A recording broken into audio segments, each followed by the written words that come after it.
Hello and welcome to the very first live panel discussion at the Global Sources online show. We are going to be talking about how to future-proof your supply chains. And I've got three guests with me today. So I've got Patrick Ogwu, who's a senior consultant at DSJ Global. I've got Renaud Anjoran, who's the founder of Sofeast. And I've got Regina Peterburgsky from Women on Amazon. Hello, everyone. How are you doing? Hi, terrific. Thanks, Meghla. Thrilled to be here. Thanks a lot for joining joining our panel discussion today. So first of all, can you introduce yourselves and tell us your background and how you've been involved in the sourcing industry? So Patrick, do you want to go first? Yeah, sure. Thanks for that little introduction to my name. So my name is Patrick, and I'm a senior consultant at DSJ Global. So DSJ Global, we are a leading end-to-end supply chain recruitment brand. So what I mean by end-to-end, it's like basically like, from your plan, make, deliver, and improve. So we basically source for professionals across the APAC region, whether it's like your procurement, manufacturing, engineering, and I've been in Hong Kong for 10 years, and basically I've been interacting with a lot of professionals. So that's how I basically got involved in the procurement and sourcing, and it's been a lovely journey so far. Awesome. Well, Renaud, what about you? You're also calling in from Hong Kong, right? I am, yes. Hello. I've been involved in, let's say, the Chinese and manufacturing environment for 15 years. I'm the founder of Sofeast, which is a firm that basically helps importers build their supply chains in China and Southeast Asia with transparency and control, two very important keywords. Absolutely. Regina, what about you? You're dialing in from Australia. I am dialing in from Australia, and my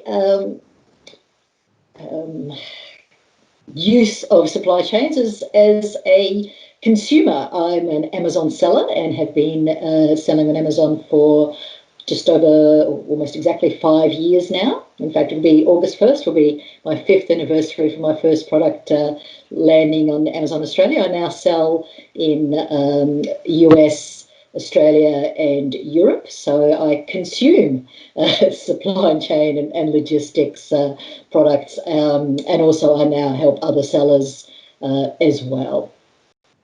Right, absolutely. Thanks for that. So, okay, all of you guys watching, I'm going to be asking our panel a few questions, but I also want to see your questions. So feel free to type your questions in the comments box right below the video, and I will read out your questions to our panelists here. Okay, so my first question to you guys is, what are some of the changes that you've seen in the sourcing industry and supply chain management over the last few months because of the disruption that COVID-19 has caused? So Patrick, why don't you go first? Yeah, sure. Thanks, Meghla. So, we all know that COVID-19 has started like a couple of months ago, and it started from China, and with that, there's been a lockdown in Wuhan. That's the key area where it started from. As we know, China is a factory, like the world's factories, as China has over 41 large industrial categories, and this has actually affected like the supply chain system because China was locked down. You weren't able to have movement outside China.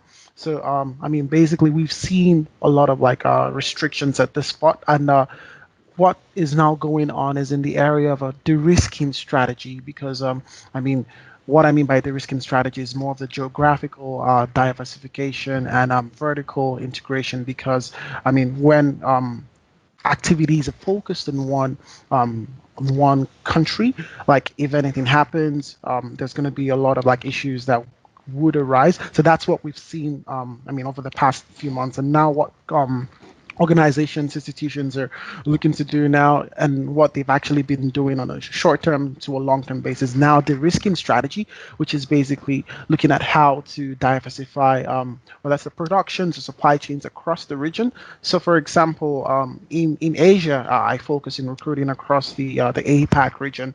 What we've seen now is that companies are looking to like move further into Southeast Asia, and moving further into Southeast Asia gives them that leverage of having multiple ways. Well, it's not just China, but they're looking at Thailand, they're looking at Vietnam, they're looking at Indonesia, they're looking at India, and well, this actually doesn't affect our clients' hiring strategy for sourcing, because basically we cover the supply chain talent recruitment across the region. So we've been working closely with them across this region, and this is something that we are seeing now. Like everyone's thinking of how to like de-risk the strategy rather than focusing on one location. You're looking at focusing on multiple locations within the region, because that would give them the same, more or less the same, give them more opportunities to be able to like deliver at a certain time and within at the same quality.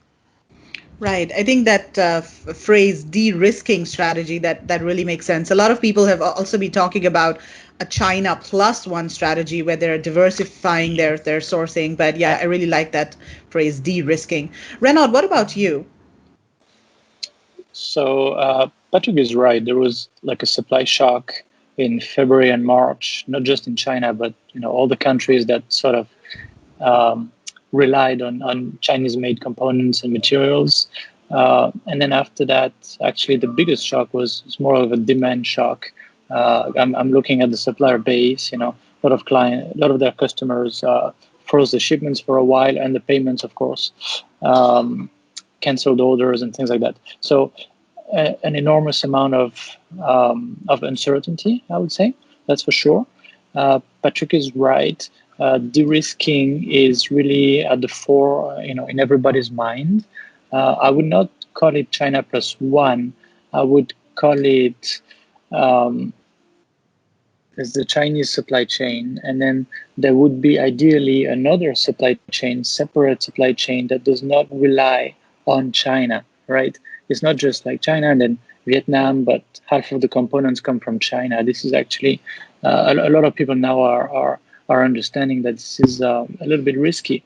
Now, to get back to the question, what are the changes that we've seen actually from the people making these decisions is actually a lot of searching, a lot of talking, a lot of thinking, but not much action, not many changes, except with some very large companies. But SMEs usually are kind of frozen in their tracks and are not really sure what to do.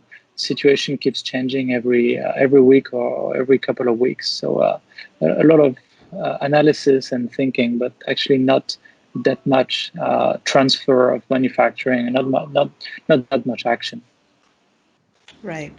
Regina, what about you as a consumer or, as a sourcer? Yes. Well, yes, like in my personal business, it has really had a number of knock-on effects. I had products that were being manufactured in China in January, and normally, with Chinese New Year that there is a lag.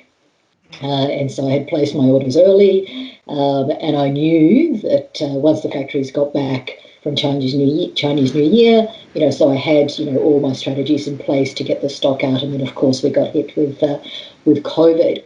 So I was personally affected in that my factories did not open for a number of weeks, as we know, and then of course there was the next whammy was air freight, because once China opened, the rest of the world started closing, and the planes stopped flying. And what some people don't realise is that a lot of the freight actually goes in the passenger aircraft, so it's not just dedicated freight aircraft. A lot of freight is moved with passenger air freight, and so once the passengers stopped flying, whether through choice or through government mandate, a lot of the capacity of air was no longer available, and that is still the case. So, whereas normally we would make up for delays in production by flying some product in quickly, all of a sudden that particular avenue was no longer available. Well, it was, but at 3, 4, 5 times normal price that we would pay, which makes it, financially not viable. So that was like the double whammy for me personally. So I ended up putting product on boats going both to the US and the UK. And now, of course, because of what's going on in America with COVID and the Amazon warehouses, we've got the third hit in that Amazon is starting to limit the number of products that we can, or number of units of given products that we can ship directly into Amazon. So as sellers, we are looking at alternatives, and different sellers are looking at different ways. Some are holding their inventory in China and shipping small amounts into Amazon directly from China. Others are shipping to a third-party warehouse and then shipping small deliveries, which again adds to our costs and the complexity of our supply chains. So we've really had the triple whammy as sellers dealing with certainly with US Amazon in that way. So and that really doesn't seem to matter whether you're a small seller or a large seller. So all sellers have been hit with those three things. And people that I've been working with, I've had people who are looking to start selling that have actually pulled back and said, look, it's just too hard, it's too complicated, I'm going to go back and do something else. And this is people who've put in a lot of effort and energy to starting an Amazon business that have basically said, no, look, I'll look at it again next year when things hopefully are a little bit easier. So, that's not great for the seller community when that happens, because, we want the seller community to grow and, for entrepreneurs to get better and to grow. So, that's been the effect of COVID so far in 2020. But hey, we're only in end of July. There's still 5 months to go. So we'll see what happens next, huh? Yeah, absolutely. So, Regina, let me stay with you for the next question. Of course, there are some short-term implications, and there are also some short-term implications, and there are also some long-term implications, right? So what are some risks that you sorry, I can hear someone talking in the background. I'm getting a bit distracted. Yeah. So what was your question, Meghla? Yes, my question was, what are some risks you think importers face, in the short term and also in the long term? And how do you mitigate these risks? Oh, look, that's such a huge question, and I'm not sure whether I'm the correct person to answer it, but I'll try. From your perspective, yes. So look, the risks are, in allocation of scarce resources, for cash flow. That's a really big, where are we going to put our cash flow? If it's harder to get product into Amazon, do we put our money into selling on other channels? Do we invest in building relationships with fulfillment centers to sell across other channels? Those of us who are pure play Amazon sellers, we're used to sending it to Amazon and not worrying about it. Okay, so this is something that we are looking to, medium and long term to say, okay, well, is this something that I really need to look at as part of my overall business strategy? Short term, again, with the decisions we're making, do I want to fly products in, or, am I prepared to pay the costs that are associated with flying products in, or do I just wait, the extra time that it takes to ship it in? Does that answer that question? I'm sort of forgotten where we started there. Yeah, it's not easy, huh? So are you also looking at other markets to, diversify your sourcing? Is that something that... Look, and I think that's, and a lot of sellers are, and I think it very much depends on your products and categories. The products that I personally sell are very much China based type of products.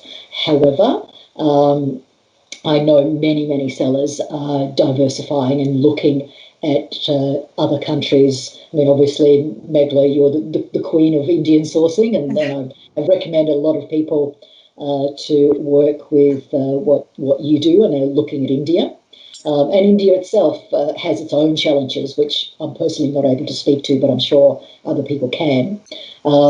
But I think it is a very good idea, especially for sellers who are just starting out and are starting their sourcing, who don't already have strong relationships with factories like perhaps longer term sellers like I do.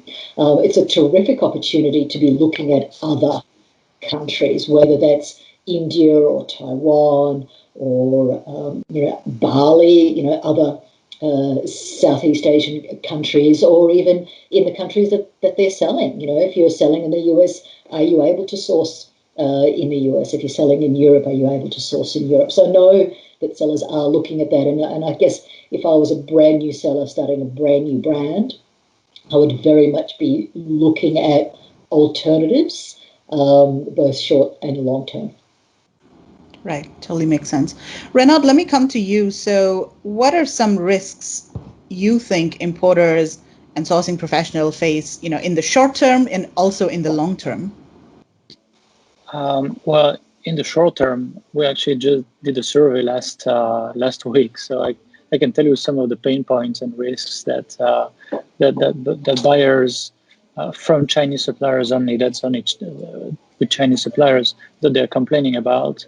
Number one is production takes longer, and there's a higher proportion of shipment delays, which kind of makes sense because when demand really went down, a lot of Chinese manufacturing plants actually laid some staff off and sort of tried to operate on a lean crew. But that means now it's much harder for them to ramp up, and also they might not go full in simply because they know that there might be another lockdown, in some of the countries where their customers operate or sell in the next few weeks, next few months, right? Actually, nobody knows.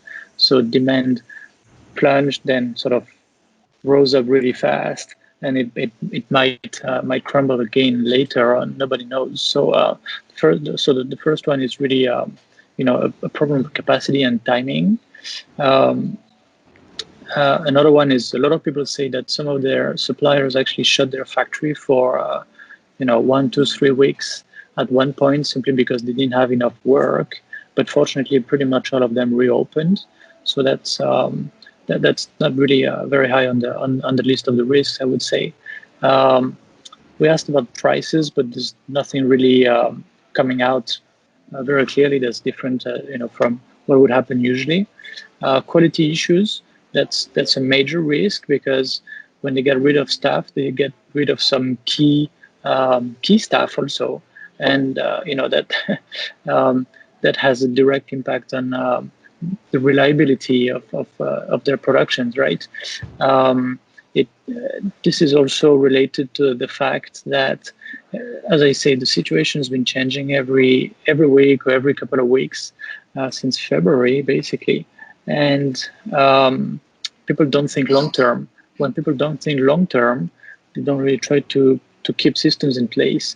They don't really try to keep applying the hard learnings that they've earned over time, right? If we make this mistake, if we do that, then we might have this very serious issue, and the customers are going to complain again, and everything. All of that goes out of the window in some of the factories, right? And we've seen also in our factory audits, product inspections across a variety of different product lines. There are more inconsistent performances, let's say, from suppliers on these points. And then the last one, because I don't want to bore you to death with all these things, but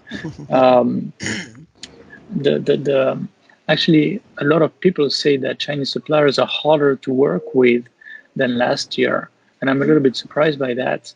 I would think that when demand goes down and they really want to keep their customers happy, they would try to make some efforts. But some people say that it's been difficult. Now it might be difficult also simply because they have lower capacity, as we said. Very often because they haven't really been keeping the systems up. Maybe because there are more quality issues. People understand the questions differently, so I don't want to give it too much importance. But a lot of people complain about that. So these are some of the risks that actually people complained about, just last week. Yeah. Right. So I'm going to ask the follow-up question, Renaud, to you. How can buyers mitigate these risks? Well, in the short term, that's a tough one because they typically cannot come on site, right? So if it's a large company, they would have a buying office and they would have some staff to go and keep visiting the factories to pinpoint what the main risks are, to really see when a factory is sort of letting themselves down, not keeping their systems up and everything. Maybe some of the key people who disappeared and so on. But if you're far away, that's difficult. There are service providers that can help you with that. Obviously, there's a lot of them actually in China. Um, in the mid to long term, there's so many things that can be done. Um, as we said, developing an alternative supply chain that is less reliant and not reliant on China, that would be a big one in the grand scheme of things. Um, it's also related to, it's not just on the sourcing side, it's also the distribution channels. I think Regina talked about that. Do you, if you have like 10 stores, do you keep selling only on the stores? Do you try to do a big push on e-commerce? And, that makes a lot of sense. Do you try to push for some digitization initiatives in your company and with your suppliers and try to keep things better aligned, let's say, with some regular meetings and maybe e-audits and things like that to really keep your finger on the pulse of what's going on at the manufacturing level, and in your supply chain, more widely. I mean, there's a lot of things that could be done to mitigate the risks, but in the very short term, as I said, when you ask the first question, not that much action, not that many changes that we've seen. Right, makes sense. So, Patrick, I'm going to pose the same question to you now. What sort of risks do you think importers face in the short term and long term, and what are some ways to mitigate those risks? Yeah, I believe Renaud has touched on a couple of areas that I think are really, really important, and that's what a lot of like importers and sourcing professionals are thinking of now, and it comes with a delay that follows with the whole restrictions and with the whole with the fact that they can't make any shipments out. But what I wanted to highlight on more is on quality control.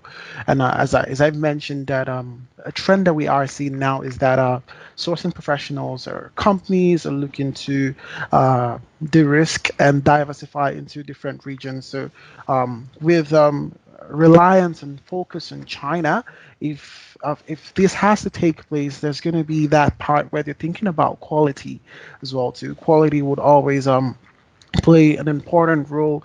So basically, looking at new suppliers, the suppliers that I would be further working with now, whether it's in Thailand, would they be giving me the same quality as the suppliers I've been working with in China? So quality is always going to be a big part. I mean, when it comes to selecting new suppliers, because ultimately you want to deliver a product that is defect free, that would arrive on time. So they're certain characteristics of products that each company or sourcing professional wants to achieve. So quality would always be a key thing. And I don't I don't mean to sound a bit biased, but one thing that I think mitigating this risk, I think it will boil down to talent.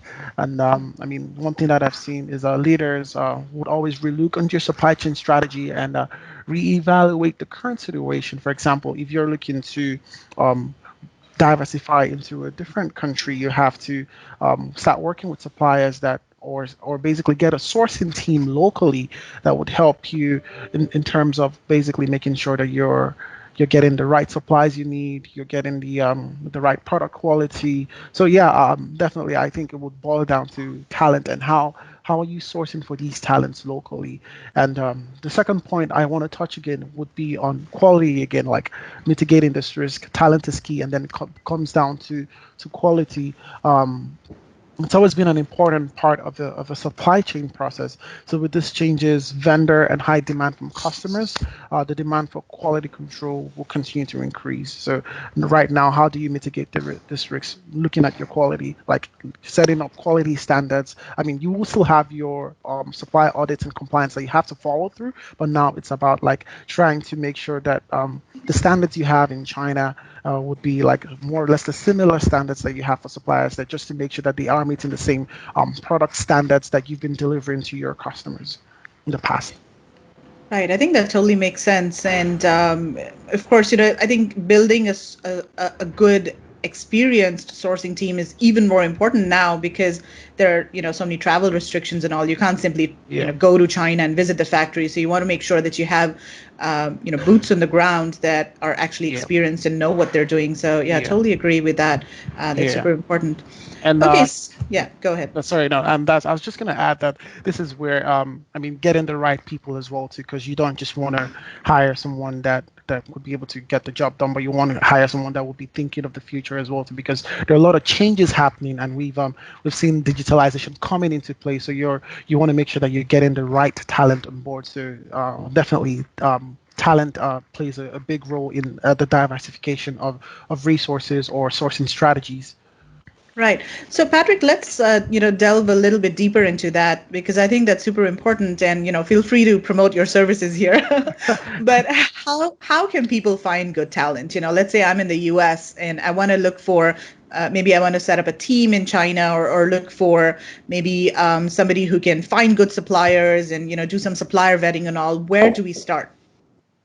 So finding suppliers and also talent, I think the number one thing would be you have to have a certain requirement.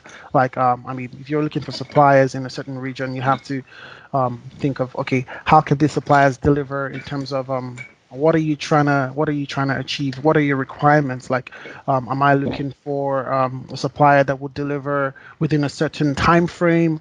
Am I looking for a supplier that would get me the right quality that I need? So the first thing I would say you have to have like a requirements, a standard set out as to what you want to achieve, and then the next thing would be like how do you execute this the strategy? How do you plan on going on with the sourcing activity? So yeah, I think definitely these two things are what I would be highlighting on the requirements, because I believe if you have a good foundation on what type of requirements you have, it would be easy for you to navigate through as to what is right or as to what is wrong, or as to whether you are meeting your set standards, or as to whether you're meeting your set requirements. Not sure if that addressed your question, but I think it all boils down to what standards have you set in place, what requirements have you had, what's the goal, what's the overall vision. So that boils down to the requirements. Right, I totally agree with that. I mean, of course, each buyer is different. You're sourcing in different quantities. You're targeting different, markets. So you have to be very clear about what your requirements are. Requirements, Awesome. yeah. Yeah. Yeah, absolutely. Okay, so let's go on to the next question now. Inventory planning. And Renaud, I'm sure you have come across a lot of your buyers that face this issue. They've placed a large order, and then suddenly there's no demand, and then suddenly there is demand, so they need to rush production for a certain order.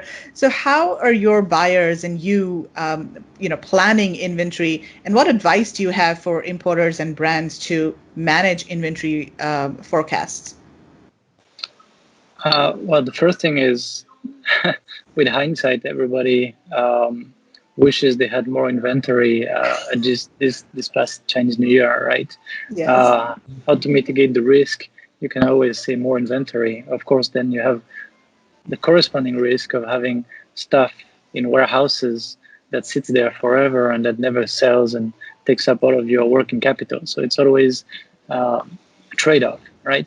Um, there's if you want to take supply chain risk in consideration in your decisions for how much inventory to hold, there's a pretty good model that was developed together by a Ford Motor Company and an MIT professor called Simchi Levy. And that was just after 2011. I don't know if you remember. You had the tsunami in Japan, you had the flood in Thailand. Ford was really hit, and some others also, a bunch of other companies. And they said, okay, how can we avoid that in the future? So they wanted it in a systematic manner that is not very easy for small buyers to do. I don't expect most, for example, most FBA sellers to go through all this exercise, but it's good to think about it. And larger companies that really have the means to put a lot of resources behind it actually can usually achieve that.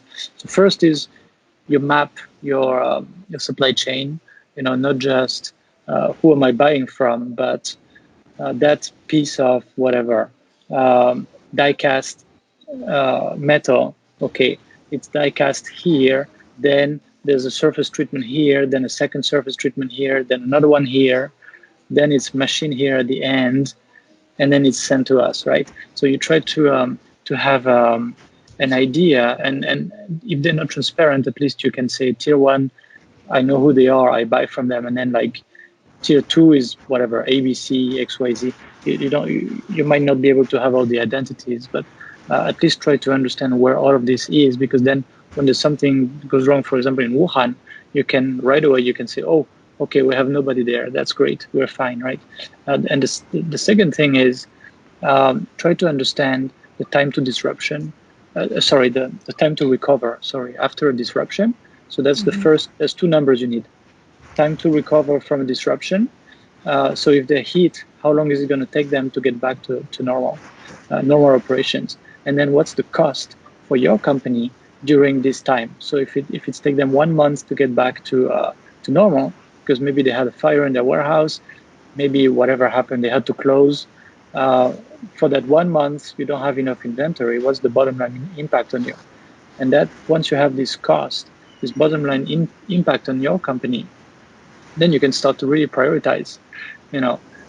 Here it's really too high. I need to have some more inventory buffers at some point in my supply chain. It might not be in my warehouse.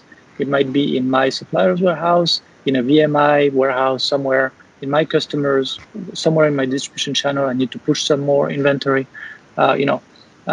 This really drives some decisions where you can see the highest risks, right? The highest impact risks, I should say, because most of the models out there, they try to estimate, what's the probability that this goes wrong and that this goes wrong and that this goes wrong. And then the problem with these models is that they're always very wrong. That's the only thing that they have in common. So instead of wondering, what's the risk of a fire, what's the risk of a tsunami, what's the risk of a flood, what's the risk of a landslide and all these kind of things, and a pandemic and so on, you wonder, okay, some bad stuff's going to happen. We have to take that into account. At least let's know what nodes in our supply chain will, for what nodes in our supply chain will be more painful if there's disruption. Then what can we do there, right? It's not just about inventory, of course. It might be double sourcing. It might be working with them. So maybe they, instead of manufacturing in one place, they manufacture in two places. It might be pushing them to hold some extra inventory about a specific part. There's a lot of things can be done.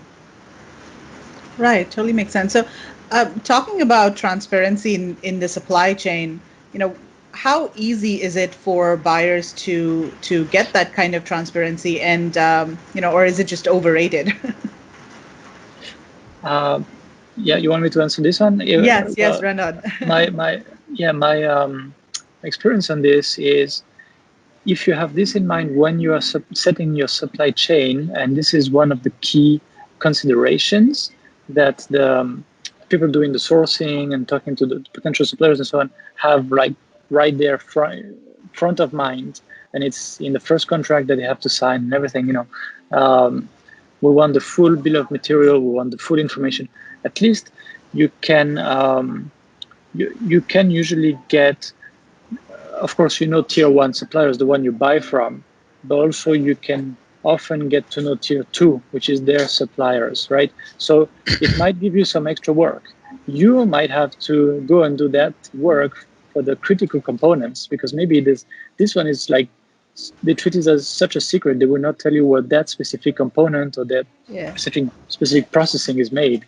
Then you have to go and figure out where it's, where is a good source for that, and then direct it to them. And maybe they will say, well, okay, you know what?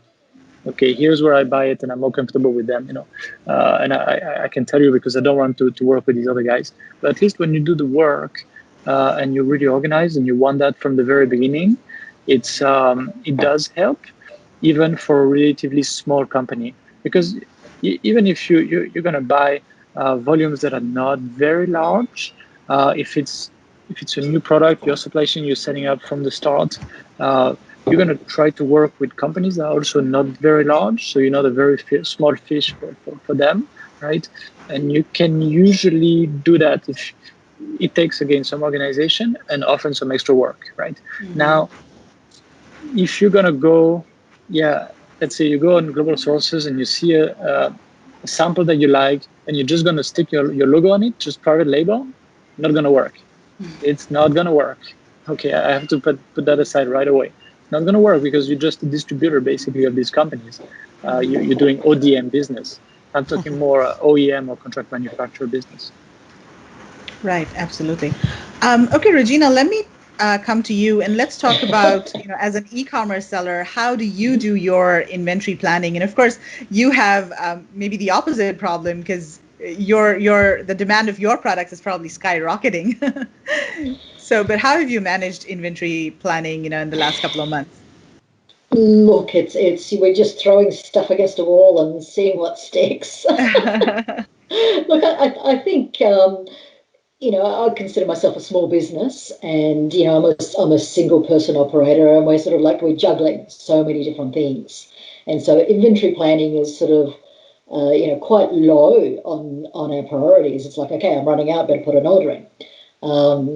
And so this is something that most of us don't realize when we get into an Amazon type or an online business, how important inventory planning actually is. Because I've been in both situations where recently I've been running out of stock, but I have been in situations where I over-ordered and I've been stuck with stock. And sort of getting that balance is really, really hard, and I don't have an answer, and I think people like Renaud and people of that ilk are probably more able to answer those sorts of questions. But for Amazon sellers and small online retailers, it's actually one of those things that we tend not to think about when we go into the business, because we're more worried about have I got a great product? Is it going to sell? And I think it's a topic that needs to be more at the forefront of the conversation for sellers moving forward. Because we do take it for granted, and yet what 2020 has shown us is that we can't take it for granted, and that it is something. And I've been counselling sellers who are looking, I sell in America, should I go to Europe?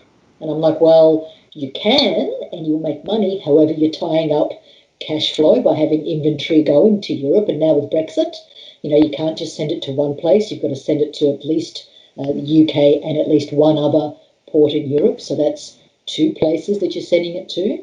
So, these inventory planning is becoming more and more important as we're trying to start and grow our businesses. Absolutely. And I think, small businesses, entrepreneurs, they probably need to be a little more aware of what's happening on the sourcing side, with their supplier. They need to, talk to the supplier on a regular basis and find out whether they're, laying off employees or what's the situation with the supply chains. And that comes back to building the relationship. So whether you're dealing directly with your factory or you're using a sourcing agent, and I've done both, or if you're using, another third-party supply chain type of organisation, it's having those boots on the ground and having relationships with people who've got boots on the ground. Because our days of visiting factories, unfortunately, I can't see that happening for a good 6, maybe 12 months or more. So it's really important that we build relationships of trust with people who are doing not just our sourcing, but etc., and having that open lines of communication where we can monitor our sales and at the same time know what's going on with the factories. So I'm just echoing what the other people on the panel have said, but from a seller's point of view, as I said, often supply chains are sort of very low on our priorities until there's a problem, and that's something that needs to be addressed in the seller community. That we need to bump up the whole supply chain issue further up our list of priorities from the very beginning. Right, makes sense. Okay, guys watching, I want to see your questions for the panel here. I see a few comments, but no questions yet. So yeah, feel free to type your questions in the comment section here. Okay, so Patrick, let me ask you something. So how do you think brands and importers should source differently in view of what's going on? I mean, what are some changes that importers need to make, whether it's in their supply chain or whether it's in the way they set up their teams? What are some changes that you think need to be made?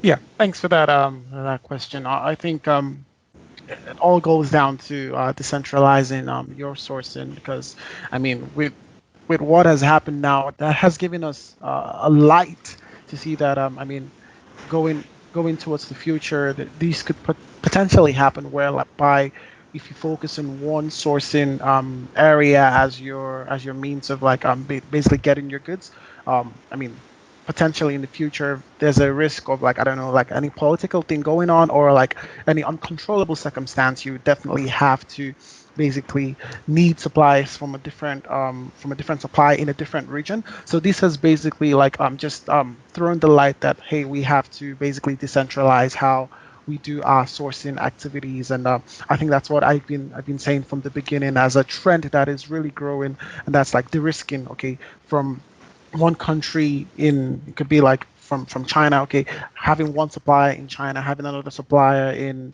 Vietnam, having another supplier in Thailand, or having another supplier in Singapore. So basically, when you have multiple supplies, I mean, you would be, I mean, basically ready to go when there is a, I don't know, like an uncontrollable circumstance or something that you can't handle globally, just like we've seen, just like COVID-19 has presented us. So that is something that I believe suppliers, or I mean, sorry, that I believe sourcing professionals or people importing should start thinking of, okay, can I be able to like further grow from one country into another country by further like growing my supply base, growing my supply pool. Like, can I grow from having one supplier in this region, in this country, to having multiple suppliers? So that is something that I think supplies and brands, sourcing professionals and brands should start thinking of how to just grow that platform to having multiple, and it will definitely be in the favor of a company, because now you're able to make that comparison of like, okay,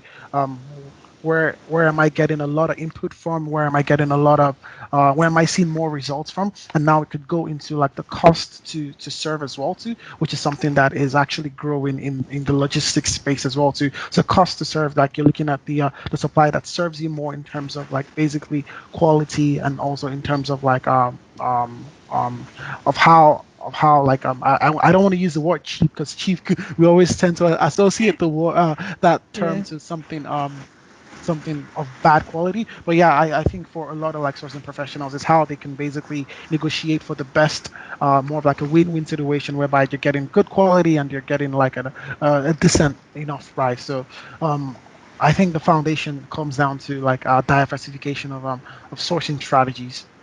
Right, right. I think that's totally accurate.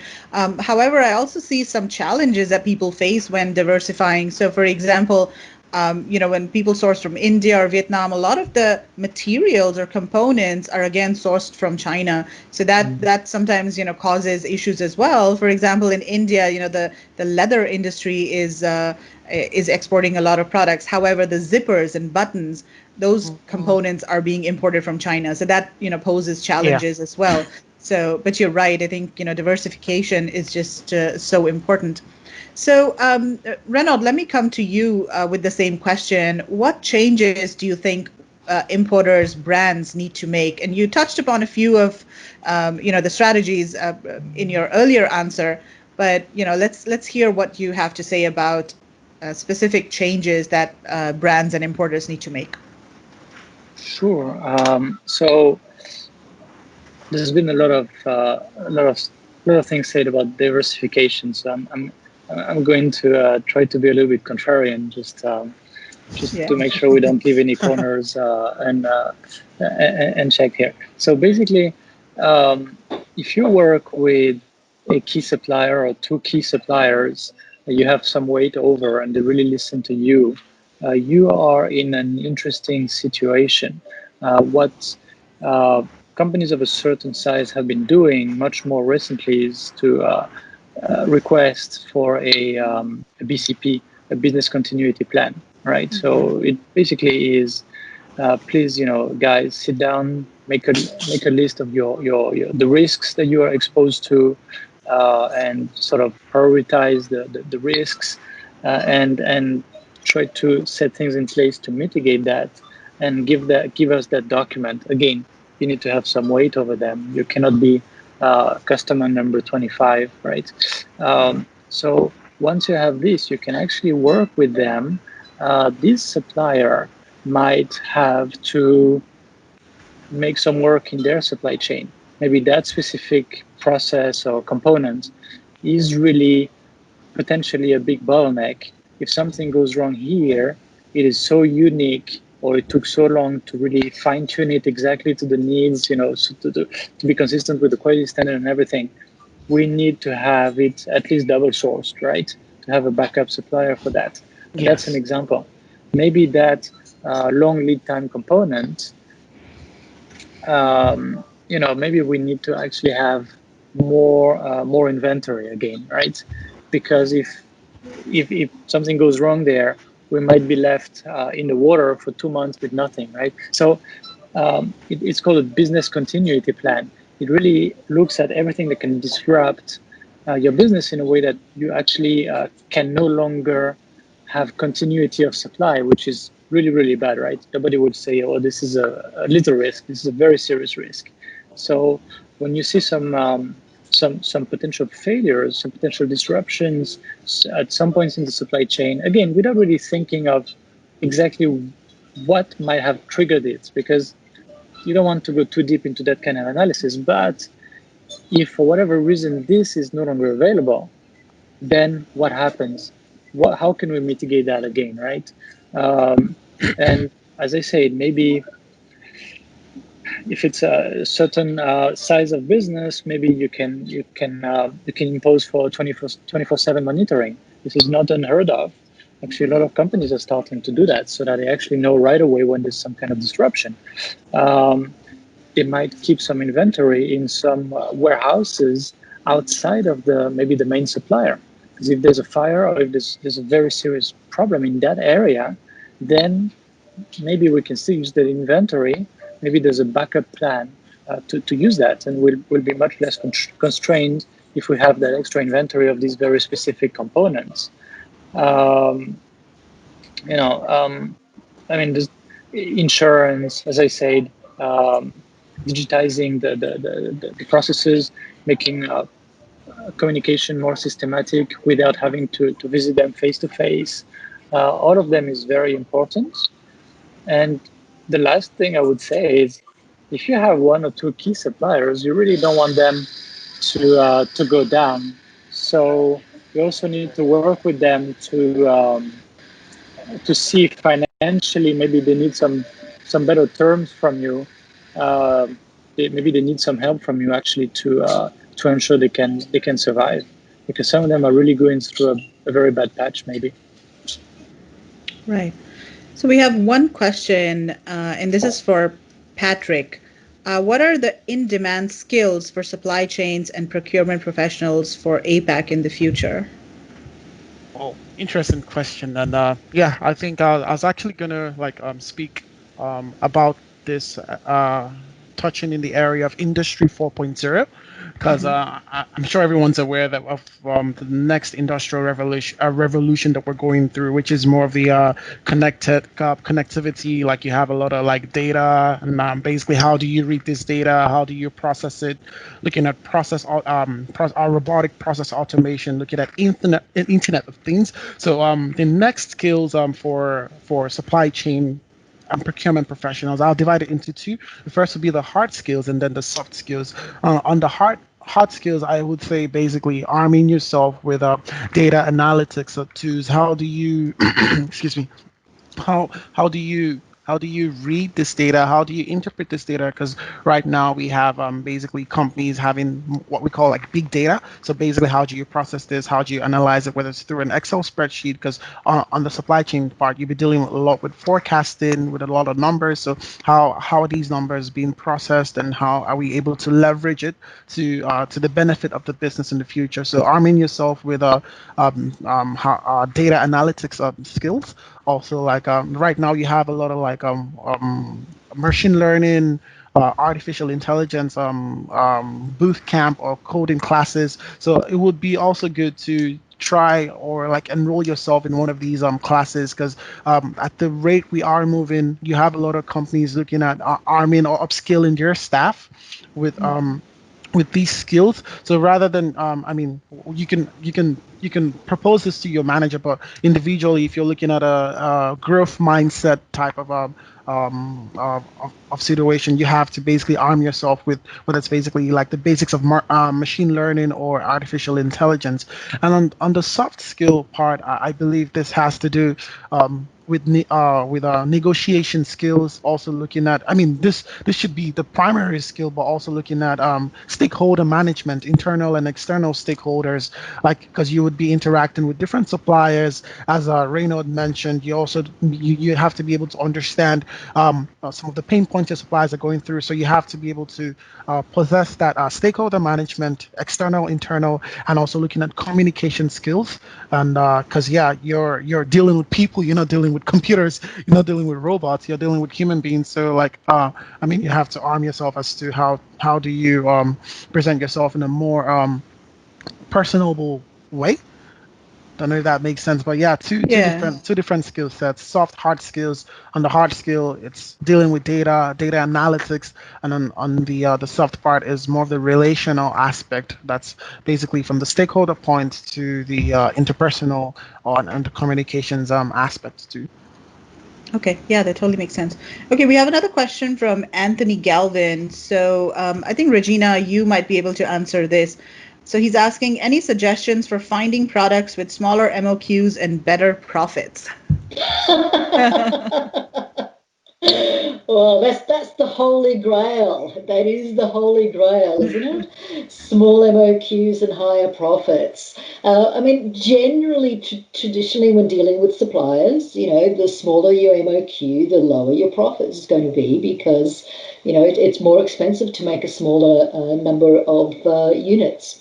However, in the current times, as Renaud mentioned, a lot of the factories are finding it difficult to find work. So now is probably a really good time to be negotiating with factories for smaller MOQs.